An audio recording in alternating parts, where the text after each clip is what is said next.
Today on Legally Asked, Jonathan Majors is found guilty as Prince Harry scores a legal win. Plus, former Below Deck guests accused of stealing cast identities in a drug scheme, and Meghan McCain threatens to sue The View for libel. We got that plus so much more in today's Legally Asked.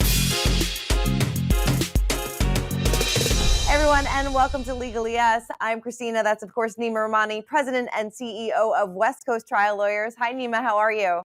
Doing great, Christina. How about you? Doing good, doing good. Big news this week on kicking it off with Jonathan Majors. He was found guilty of domestic assault charges following his delayed trial. So the 6-person jury in the state of New York found Jonathan guilty of assault in the 3rd degree and harassment. According to a report from The Hollywood Reporter, they reached the verdict after a 4-hour deliberation period that took place over 3 days. He was subsequently found not guilty for aggravated harassment in 2nd degree and not guilty of one of the counts in the 3rd degree, and his sentencing is scheduled for February 6th.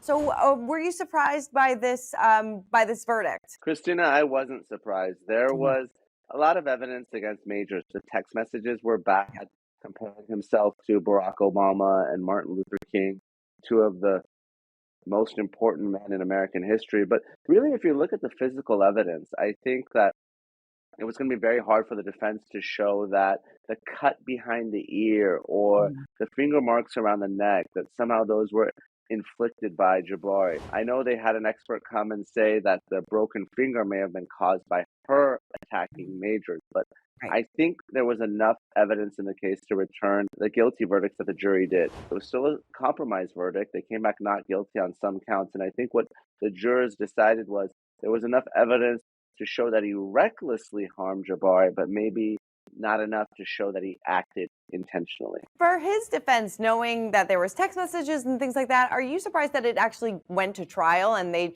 didn't try to settle this beforehand? I really was surprised it went to trial. And not only that Majors didn't take the stand. I thought this was going to be a Johnny Depp type case where, he pushed the case all the way because he wanted to clear his name. And it's hard to do so when your defense is that my ex-girlfriend is a liar. They sort of went all in on that, and it really didn't work. The defense was arguing that, well, look, she went clubbing afterwards, and here's someone that was a disgruntled ex and was really fabricating everything.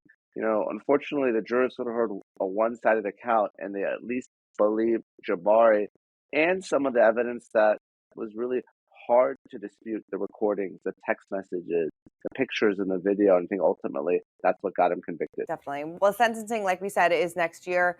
Is he going to face jail time? What do you expect to happen there? And they did say that they are planning to appeal as well. I think it's going to be hard to appeal because really it was a he said, she said type of case, and the jurors believed her. I mean, that's just the bottom line. So not really a good basis for appeal. They can argue that some of the evidence should have come in, should not have come in. But other than that, I think likely we're looking at sentencing.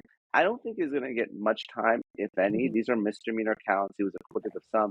Frankly, if he had pled, he's probably going to get probation. And one of the advantages of not taking a stand is, the judge can't say that he perjured himself or he obstructed justice. He just exercised his right to a trial and cross-examine the witnesses. So I think he's likely, given the fact that he has no criminal history, I think he's likely going to get a probationary sentence, even though he was convicted, or if he is going to get jail time, not a whole lot of jail time. Really, it's only a 1-year max anyway.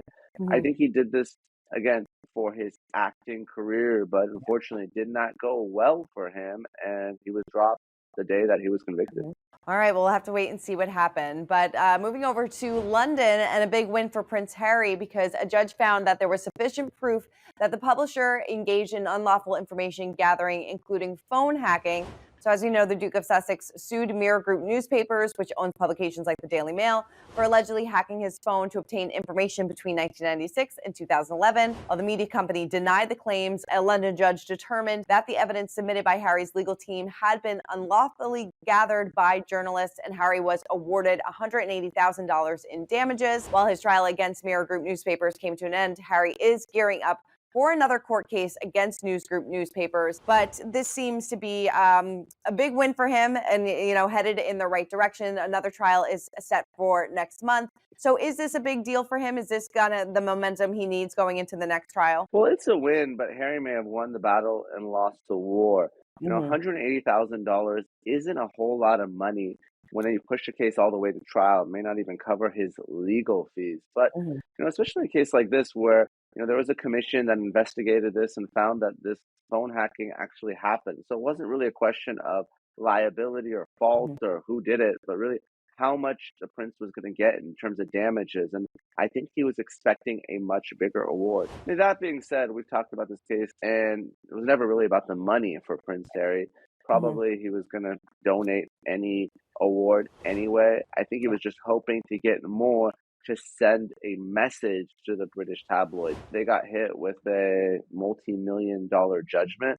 I think they'd be a lot more careful in how they dealt with the prince. I think the tabloids have to be pretty happy that they only got hit with a $180,000 judgment here. Right. And like you said, this is kind of just Harry sending a message, and that's probably why he's continuing to move this forward because, there was reports that Prince William settled this outside of court and things like that. So it's, like you said, this is all about just sticking it to the media. I think so, but the issue was I think the phone hacking case was a stronger case Mhm. than the case that's still ongoing, which is the case related to whether he offered to pay for his security. We've talked about that case as well. Really, what are the damages in that case? Mhm. Obviously, if someone hacks your phone and gets personal information, I mean, you're really harmed. But we're talking now about an article that really says, hey, you wanted to kind of keep this security request secret and that he didn't offer to pay for it until after the news of it became public.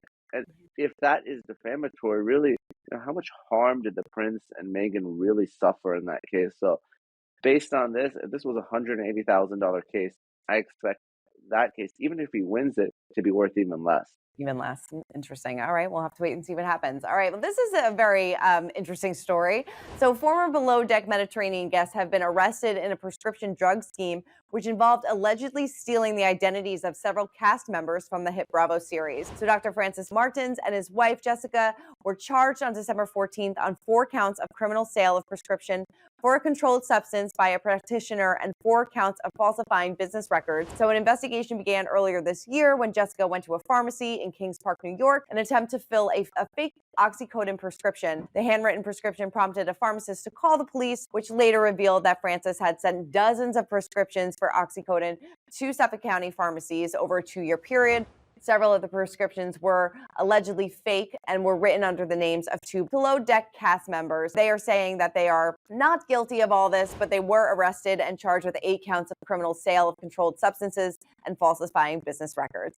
It seems like these 2 are in a lot of trouble. Oh, Christina, they're in a lot of trouble. Yes. I mean, we all know about the opioid epidemic, and probably oxy was one of the biggest causes of that epidemic. We know Purdue Pharma, for instance, had to file bankruptcy because Mhm. of marketing oxy so aggressively. So let's talk about Francis and Jessica, though, here. Prosecutors have been very aggressive going after doctors like this that are pill mills, and that's what the Mhm. allegations are here. But there's another issue on the patient side. So, Mhm. because these drugs are so highly addictive and misused, the DEA actually keeps track of who fills these types of prescriptions, Right. whether it's pharmacists or patients. So, Mhm.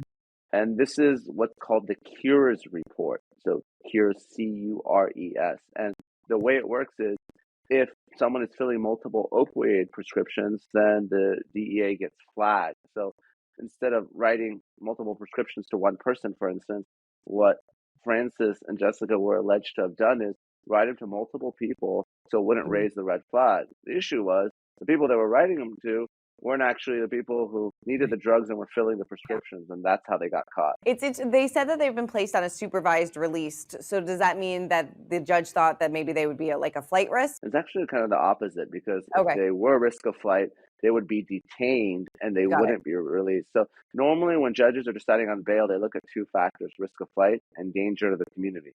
They're Mhm. probably not dangerous per se because these aren't violent crimes, but obviously, someone with no criminal history, someone that might not have ties to the community, they may be a flight risk. But at least Mhm. the judge in this case said, well, you know what? While this case is pending, I'm going to put you on some sort of release with conditions, of course, as long as you show up at trial. Got it. How many years in prison or jail do you foresee them Because this is definitely going to be some jail time, it seems like. Oh yeah, you're talking about significant prison time in a case like this. Obviously, it's going to depend on if they can work out some sort of plea agreement. If they push the case all the way to trial.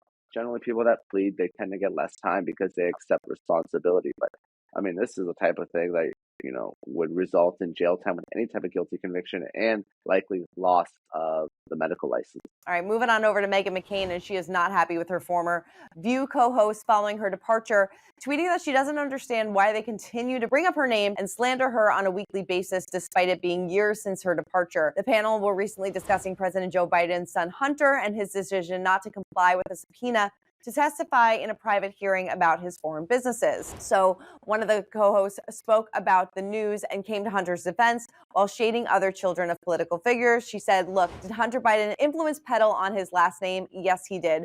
So did half of Washington. People sitting at this table did it. So the View panel kind of looked around at each other to an attempt to figure out who she was talking about, and she later clarified that she didn't mean the table currently, but didn't name a specific person. Well, Meghan, who is the daughter of late Senator John McCain, assumed the dig was made at her expense. She slammed the alleged accusations and called them defamatory and slanderous, saying, I will be consulting my lawyers regarding what was libeled against me on The View this morning. Do you think Meghan really does have a case in this situation? Christina, probably not the best defamation case, and this is why. So obviously, we're going to talk about liability and fault and then her damages, right? And we saw this a little bit with the Johnny Depp case where Amber Heard argued that the op-ed wasn't about Depp because she didn't name him by name. And of course, the jurors said, well, of course, you're talking about your ex. Who else would it be? So in this particular case, McCain would have to show that they were talking about her. If the other hosts didn't know and if it wasn't clear, it's a little bit of a tough burden for her to meet. And then the question is, okay, let's say it was defamatory. Really, what are her damages, right? I mean, we're talking about influence peddling. We're talking about someone using their last name to, get attention, whether it's media or otherwise, write a book. So is that something that's necessarily untrue? And if it is it really harmful to one's reputation? So not a particularly good case, in my opinion. Obviously, people sue for all sorts of reasons, but I would be surprised if she filed based on this one. Yeah, I think she's just probably a little angry that they keep bringing her name up, understandably. Well, Neama, thank you so much for breaking it all down as always. I wish you and your family a very happy holiday, and we will see you in the new year. Thank you, Christina. Merry Christmas, happy holidays, and I'll see you real soon.